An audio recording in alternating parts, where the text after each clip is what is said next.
নমস্কার বন্ধুরা, সবাই কেমন আছেন? আশা করছি সকলেই খুব ভালো আছেন। আমি পৌলমী, আমার চ্যানেলে সবাইকে অনেক স্বাগত। এইভাবেই সকলে পাশে থাকবেন।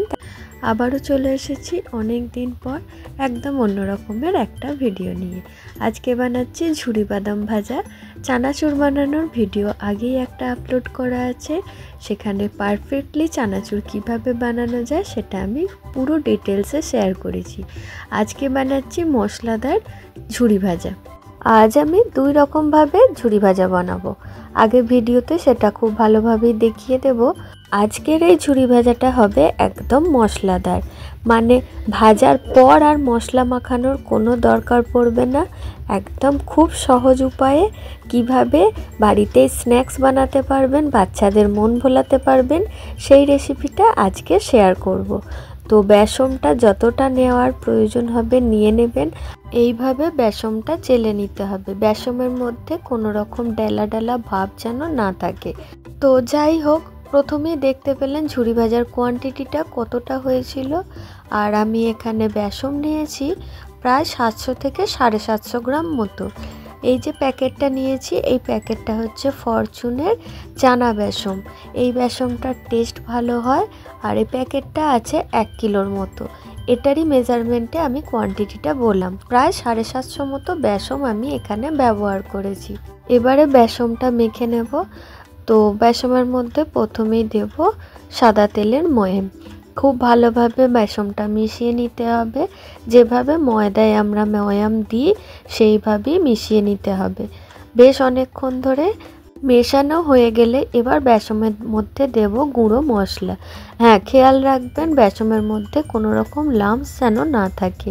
এবারে দেখে নিন বেসনের মধ্যে কি কি মশলা দেব। সুন্দর করে সাজিয়ে নিয়েছি দেখানোর জন্য। তো যাই হোক, দিচ্ছি বড় চামচের 1 চামচ খাবার সোডা, এটা খুব ইম্পর্টেন্ট। এটা হচ্ছে 1/2 চামচ ধনে জিরে গুঁড়ো, এটা হচ্ছে 1 চামচ হিং, এটা হচ্ছে 1 চামচ গরম মশলা, বেশ 1.5 চামচ থেকে 2 চামচ মতো কালো বিট নুন, আর সামান্য পরিমাণে 1 চিমটে দিয়েছি গোলমরিচের গুঁড়ো, এটা হচ্ছে কাশ্মীরি লঙ্কার গুঁড়ো, আর পরিমাণে বেশ 2 থেকে 3 চামচ মতো দিয়েছি হলুদ গুঁড়ো, আর এটা হচ্ছে ঝাল লঙ্কার গুঁড়ো। ও সরি ভুল বললাম, এই দিকেরটা ছিল ঝাল লঙ্কা, ওইটা কাশ্মীরি লঙ্কা। আর দিয়ে দিয়েছি পরিমাণ মতো নুন। এবার এই সমস্ত মশলা বেসনের মধ্যে দিয়ে দেব, দিয়ে খুব ভালোভাবে মিক্সড করতে হবে। যেন হয়ে গেলে বেসনটা ভালোভাবে মাখতে হবে। আজকের এই বেসন মাখাটা আমি মাখিনি, আমার মা মেখে দিয়েছে। তবে একটা কথা বলে রাখি, বেসন মাখা কিন্তু খুব শক্ত। বেসনের বড়া ভাজার জন্য যতটা সহজ গোলাটা বানানো, কিন্তু বেসনের ঝুরি ভাজার জন্য মাখাটা শক্ত, হাতের মধ্যে একদম চিট হয়ে ধরে যায়। তবে মাখতেও হবে বেশ অনেকক্ষণ ধরে, ছেড়ে দিলে কিন্তু হবে না। আমার মা এই মাখাটা খুব ভালোভাবে মাখতে পারে। আমার মা হচ্ছে রান্নার একদম এক্সপার্ট, তো ওই জন্যই আমি মাখিনি। এক তো হাতে চিট হয়ে ধরে যাবে, আর আমি ঠিকঠাকভাবে জানিও না। এখন আমি এটা দেখে শিখে নিচ্ছি। যাই হোক, এই মাখাটা হয়ে গেলে দুটো ভাগে ভাগ করেছি, একটা একটু কম আর একটু বেশি। একটাতে দিয়ে দিচ্ছি, যেটা কম করেছি সেইটাতে দিয়ে দিচ্ছি কালো জিরে আর জোয়ান। কারণটাও বলে দিচ্ছি একটু পরে। যাই হোক, কালো জিরে আর জোয়ানটাও খুব ভালোভাবে এই বেসনটার সাথে মাখিয়ে নেব। এখানে দেখে নিন কেমন মাখাটা রেডি হয়েছে। এবার চলুন চলে যাই কিভাবে ঝুরি ভাজা বানানো যায়। আমি আগেও যে চানাচুর বানিয়েছিলাম এইভাবেই বানিয়েছিলাম, এই মেশিনটাতেই বানিয়েছিলাম। আবারও আজকে এই মেশিনটার ব্যবহার করছি। এই যে এবার দেখে নিন, এই ছোটোটা দিয়ে বানাবো যেটাতে কালো জিরে আর জোয়ান দিইনি, আর এই বড়টা দিয়ে বানাবো যেটাতে কালো জিরে আর জোয়ান দিয়েছি। ছোটোটা দিয়ে কালো জিরে দেয়া যেটা আছে ওটা বেরোবে না। এবারে মেশিনের ভেতরটায় খুব ভালোভাবে তেল বুলিয়ে নেব।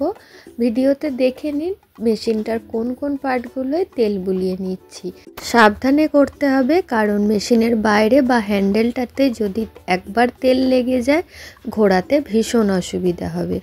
তো এবার চলুন চলে যাই পরের স্টেপে। ভালো করে এবার মেশিনটা সেট করে ভেতরে বেসনটা ভরে দেব।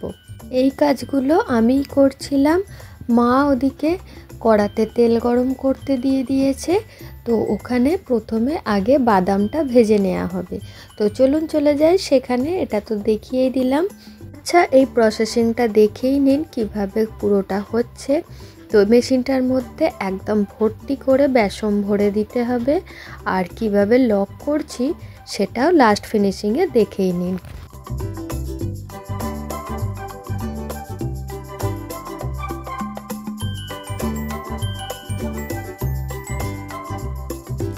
মেশিন একদম পুরো রেডি হয়ে গেছে। এবার বাদামগুলো ভেজে নেব। এদিকে কড়াতে তেলও একদম গরম। বাদাম যতটা ভাজা হয়, যেরকম ভাজা হয় নর্মালি, সেরকমই ভেজে নেব।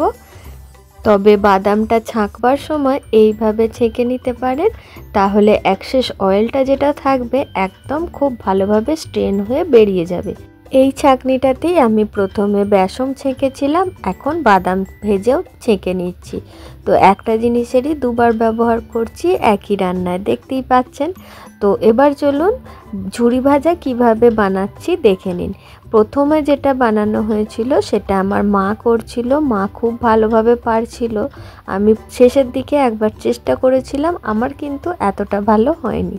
মা বেশ সুন্দর করে ওপর থেকে ফেলছিল, একদম কেটে কেটে তেলের মধ্যে পড়ছিল। আর একটা কথাও বলে দিই, আমরা বেসনের মধ্যে যে মশলাগুলো ব্যবহার করেছি তার বেশিরভাগ মশলাটাই ঘরে বানানো মশলা, যেমন লঙ্কা গুঁড়ো, হলুদ গুঁড়ো, গরম মশলা, ধনে জিরে গুঁড়ো, হিংটা কেনা থাকে, কালো বিট নুন আমার মা বাড়িতে গুঁড়িয়ে রাখে, আর হচ্ছে গোলমরিচের গুঁড়ো, আর বাদবাকি খাবার সোডা, হিং, কাশ্মীরি লঙ্কার গুঁড়ো এগুলো কেনা, আর নুন তো কেনা হয়ই। যাই হোক, এই ইনফরমেশনটাও শেয়ার করলাম, মানে বলতে চাইছি আমার বাড়িতে বানানো এই স্ন্যাক্স হতে পারে, তেলে ভাজা হতে পারে, কিন্তু পুরোটাই হেলদি। আর আজকের এই চানাচুরটা বানাচ্ছিলাম, আমরা যাচ্ছিলাম বৃন্দাবন বেড়াতে, তো সেখানে এটা নিয়ে যাচ্ছিলাম। এটা কিন্তু খুবই হেলদি আর পেটও ভরায় খুব ভালো। একটু মুড়ির সাথে যদি এইভাবে ঝুরি ভাজা বাদাম ভাজা খাওয়া যায় আর কিছু লাগে না। যাই হোক, আমি আগেই যে চানাচুরের ভিডিও শেয়ার করেছিলাম, তো সেটা ছিল একদম প্যাকেটে যে চানাচুর পাওয়া যায় মশলা মাখানো, সেই রকম চানাচুর। আমি ডেসক্রিপশন বক্সে তার লিংক দিয়ে দেব। তো সেখানেই আমি বলেছিলাম এইভাবে চানাচুর ঝুরি ভাজা বানানো যায়, এটা আরও সহজ বানানো। তো সেটা যখন বানাবো আমি কথা দিয়েছিলাম তার ভিডিও শেয়ার করব। তো আজকে সেই ভিডিওই নিয়ে চলে এসেছি। এখন ভিডিওতে দেখতেই পাচ্ছেন আমি 3 খেপ মতো ঝুরি ভাজা ভেজে ফেলেছি। এবার মেশিনের কন্ডিশনটা দেখুন, আমি কিন্তু 1 জার বেসন মাখাতেই 3 বার ভেজেছি, অতটা হয়ে গেছে। এবার মেশিনের কন্ডিশনটা হচ্ছে এই রকম, এই পর্যায়ে থাকবে। এই লাস্টের জালটা খুলে ভেতরে দিয়ে দিতে হবে, দিয়ে ভালো করে সেটও করে দিতে হবে। আর মেশিনের মাথায় একটু করে বেসন উঠে যায়, এটা যে কোনোভাবে করলেই হয়, ওটা ছাড়িয়ে নিতে হবে। তো মোটামুটি দেখিয়ে দিলাম কিভাবে কি ইউজ করতে হয়। এবারে ভিডিওতে দেখে নিন এই বাদাম ঝুরি ভাজাটা কতটা হয়েছিল। এই ঝুরি ভাজাটা খেতে খুবই সুন্দর হয়, খুব মিষ্টি মিষ্টি মশলাদার হয় খেতে। একবার বানিয়ে দেখবেন, বেশ ভালো লাগবে খেতে। বাজারে যে ঝুরি বাদাম ভাজা আমরা কিনে খেয়ে থাকি তার সাথে কোনো স্বাদের মিল পাবেন না। এটা এত ভালো লাগে খেতে, শুধু মুখেই খাওয়া হবে অনেকটা, আর খেয়ে কিন্তু কোনো শরীরে কষ্টও হবে না। যাই হোক, চাক মতো বেঁধেছিল, ওইগুলো হাতে করে একটু ভেঙে ভালো করে মাখিয়ে নিলাম, ব্যাস আর কিচ্ছু করতে হবে না। রেডি হয়ে গেল আমাদের ঝুরি বাদাম ভাজা। দেখতে যতটা সুন্দর লাগছে, খেতেও ততটা সুন্দর লাগছে। এবার চলুন চলে যাই পরের স্টেপটা। এখনও আর একটা ঝুরি ভাজা ভাজতে বাকি আছে। এই যে এবার দিয়ে দিচ্ছি এই বড় ফুটোওয়ালা জালটা। এটার জন্য বড় ফুটোওয়ালাই জালটা দিতে হবে, কেননা এতে জোয়ান আর কালো জিরে আছে। ওই ছোটোটা দিয়ে বেসন সমেত ওইগুলো গলে না। আর এই জালগুলো এই মেশিনের সাথে এসেছে, 6 রকম জাল এই মেশিনটার সাথে দেয়। কোনো অসুবিধা হবে না, আলাদা করে কেনারও দরকার নেই, কোনো ঝামেলাই নেই। মেশিনটা একবার কিনে নিলেই জিনিসটা রেডি করা যাবে। এবার যাই হোক, ওই সেম প্রসেসেই বেসনটাও ভরে দিলাম। এবার ভেজে নেব। চলুন ভাজাটাও একবার দেখিয়ে দিই ছোট্ট করে। এখন ভিডিওতে দেখতেই পাচ্ছেন এই ঝুরি ভাজাগুলো একটু মোটা মোটা হচ্ছে, তো এটা একটু ভাজতে সময় লাগবে। আচ্ছা, ভাজা তো দেখিয়েছি, কিন্তু কতটা ভাজতে হবে সেটা তো বলা হয়নি, আগেরটাও বলিনি। যাই হোক, এখনই বলে দিচ্ছি, ভাজাটা হবে একদম হালকা করে, একদমই লাল লাল করে ভাজতে যাবেন না। কারণ হচ্ছে একটু লাল লাল হয়ে গেলেই কিন্তু ভীষণ শক্ত হয়ে যাবে, দাঁতে চিবোতে পারা যাবে না, এতটা শক্ত হবে। ভাজতে হবে কীরকম স্টেজ অবধি, একদম সেই যেমন আমরা বেগুনি করি, মানে বেসমের চপ ভাজি, সেই রকম একদম হালকা ভাজা হয় তুলে নিই, ঠিক সেই রকম বেসনটা ভেতর থেকে রেডি হয়ে যাবে। আর এই ঝুরি ভাজাটা ভাজতে একটু গ্যাসটা কমিয়ে রাখবেন, তাহলে ভেতর থেকেও ভাজা হয়ে যাবে। এটা তো একটু মোটা হয়, সেই জন্য। এই যে লাস্টের এই কটা লাল হয়ে গেছিলো, এইগুলো খেয়েই বুঝতে পেরেছি এগুলো নরম নরমই হয়। বাজার থেকেও যেগুলো আমরা কিনে খাই সেগুলোও কিন্তু নরমই হয়। তো চেষ্টা করবেন, সাবধানে করবেন। আজকের এই ভিডিওতে আমি অনেক কিছু ইনফরমেশান শেয়ার করলাম, আশা করি আপনাদের বানাতে কোনোই অসুবিধা হবে না। তাও যদি আপনাদের কোনো রকম এনকোয়ারি থাকে, কোনো রকম জিজ্ঞাসা থাকে, অবশ্যই আমাকে কমেন্ট করে জানাবেন। আমি যথাসাধ্য চেষ্টা করব আপনাদের সমস্ত কোশ্চেনের আনসার করতে।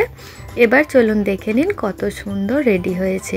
ভাজাটার শেষ অবস্থা অবধি দেখিয়ে দিচ্ছি। আর হ্যাঁ, ওই যে লাস্টে যে বেসনটা বেঁচে যাবে মেশিনের উপর দিকে, যেটা উঠে যাবে, একদম এইটুকুটা তো আর মেশিনে হবে না।